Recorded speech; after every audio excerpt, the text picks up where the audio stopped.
আসসালামু আলাইকুম রহমতুল্লাহি ওবরাকাতুহু। দেশে প্রবাসী যে যেখান থেকে আজকে আমাদের অনুষ্ঠানটি উপভোগ করছেন সকলকে জানাচ্ছি আন্তরিক শুভেচ্ছা। আসসালামু আলাইকুম ওরহমতুল্লাহি ওবরাকাতুহু। যে বিষয়টি নিয়ে আমরা উপস্থিত হয়েছি তা হলো আখিরি চাহার সম্বা। আখিরি শব্দের অর্থ হচ্ছে শেষ, আর চাহার সম্বা অর্থ হচ্ছে বুধবার। সম্বা শাব্দিক অর্থ হলো শনিবার, এক সম্বা অর্থ হচ্ছে রবিবার, দো সম্বা শব্দের অর্থ হচ্ছে সোমবার, ছে সোমবা অর্থ হচ্ছে মঙ্গলবার, চাহার সোমবা অর্থ হলো বুধবার।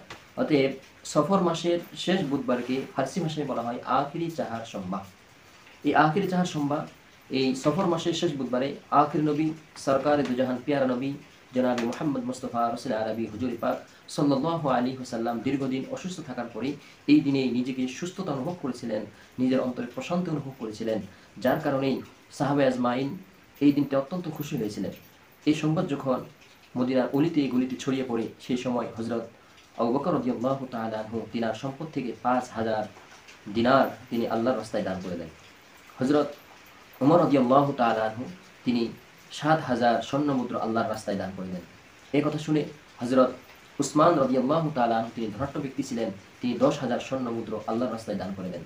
রাসূল পাক সাল্লাল্লাহু আলাইহি ওয়াসাল্লামের জামাতা হজরত আলী রাদিয়াল্লাহু তাআলা আনহু তিনি যদিও গরিব ছিলেন, ইমানের দিকে ছিলেন সর্বশ্রেষ্ঠ, ইলমের দিকে ছিলেন সর্বশ্রেষ্ঠ, ইমানি শক্তি ছিলেন তিনার। তিনার নাম ছিল আসাদুল্লাহিল গালিব। তিনি এটা উপাধি ছিল। আল্লাহ রাসূল সাল্লাল্লাহু আলাইহি ওয়াসাল্লাম অত্যন্ত ভালোবাসতেন। তিনি তার সম্পদ থেকে 3,000 স্বর্ণমুদ্রা আল্লাহর রাস্তায় দান করে দিলেন। হযরত আব্দুর রহমান ইবনে আউফ তিনি ধনাঢ্য ব্যক্তি ছিলেন, তিনি মদিনাবাসীদের জন্য আল্লাহর রাস্তায় 100 উট কুরবান করে দিলেন। সুবহানাল্লাহ।